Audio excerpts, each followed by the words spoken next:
Bear a while back, and he was talking about Jay Hayes, and he said when he first came in, to seeing him work and stuff, it reminded him a lot of how Trenton was.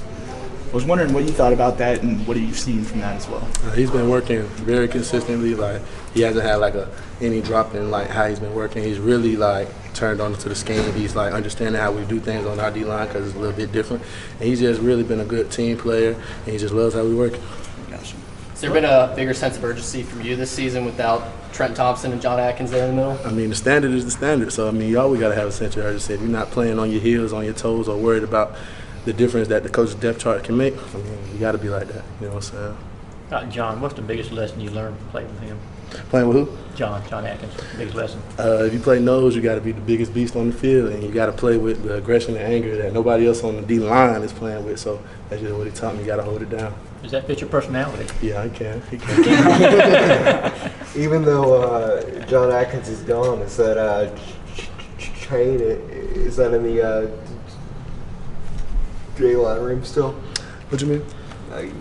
I'm talking about like the chain that y'all talked about last season that goes around your neck after a game. So y'all still have that? Of course, because we have no weak links. We got to keep the chain. No weak links. Have you noticed a difference in the offensive line through your 3 years here now, seeing them get bigger and stronger? I mean, I think they're the best, you know. I mean, but they work really hard, and I feel like their consistent level is so good. I mean, they work us every single day, and we pound on them like they pound on us, and iron sharpens iron. So I feel like the sky's the limit.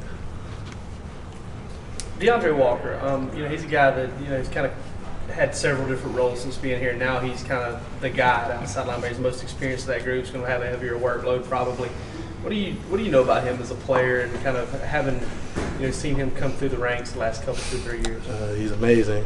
One of those, I guess the word freaks, run fast, hit hard, set the edge, do everything the coach asked him to do. So he's just one of those freaks. I wanted to ask you in terms of being a D lineman. I mean, it's kind of a position where there's a bunch of in and out, a bunch of rotation. Like if you're starting a game, you're not gonna play every snap. So how is that kind of difficult for you to stay in a rhythm throughout a game, and how do you guys kind of work on that to where you don't get like angry or frustrated if you're taking out a game? I mean, you never get angry and frustrated because I'm in a D-line room where every single D-lineman can play all four positions, every snap through the game. So we go through it like how we're supposed to. We try to stay in the best shape we can, and we let Coach Scott do it. He'll handle it. And then, I mean, like, how many snaps personally are you able to take or so before you're able to suck? As many as my body let me, I mean, however many I'm supposed to play that game, however many is meant for me to be, that's what it's going to be. What's the most snaps you played in the game? I think maybe no more than 40. I don't think I ever cracked more than 40. Think that'll change this year? I hope so, We'll see. You gotta keep working. What comes to mind when you think about the way you've transformed yourself physically from day one you got here to where you're standing here right now? I mean, I had to do it if I wanted to be a part of this system. Coach Smart has made it the way that he wants us to be. He wants us 295, 300. He wants us running fast. He wants us in shape. He wants us in the best possible shape we can possibly be in. So that's what we want to do for him. Before now, when's the last time you were down to 300 pounds? Is that what? I mean, before now, when was the last time you were down to 300 pounds? In the high school, you were a pretty big dude. Yeah. Back then too. So how long has it been since you've been, I guess, that quote unquote small? I've been like that consistently about a year though. You know what I'm saying? Yeah, it's been just right in there between 305 and 295 for the past year and a half. So how much easier does that make it for you to play to be able to have that less weight on you? a lot better. I can move faster laterally and just run longer. What do you weigh now? I'm about today. I was like 295, 296. What's the key for you being effective this year in a larger role? What in particular have you been working on this offseason? Consistency, claiming my consistency. If I can't be consistent, it's hard to be good on this defense. So I just got to claim my consistency up front in the middle.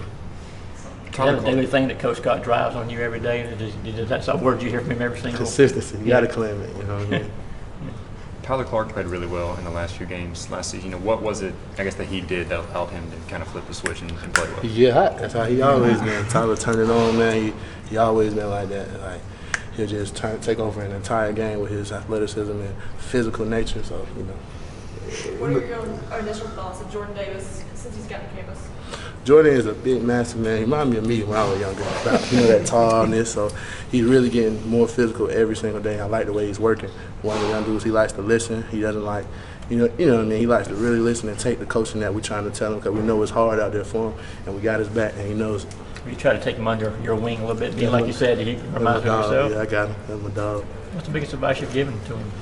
I mean, as a bigger, taller man, it's always going to be harder at first to learn how to run as long and just, push through the things but he's really stepped his game. I'm so proud of him, how he's been working, so he just got to keep working. And after,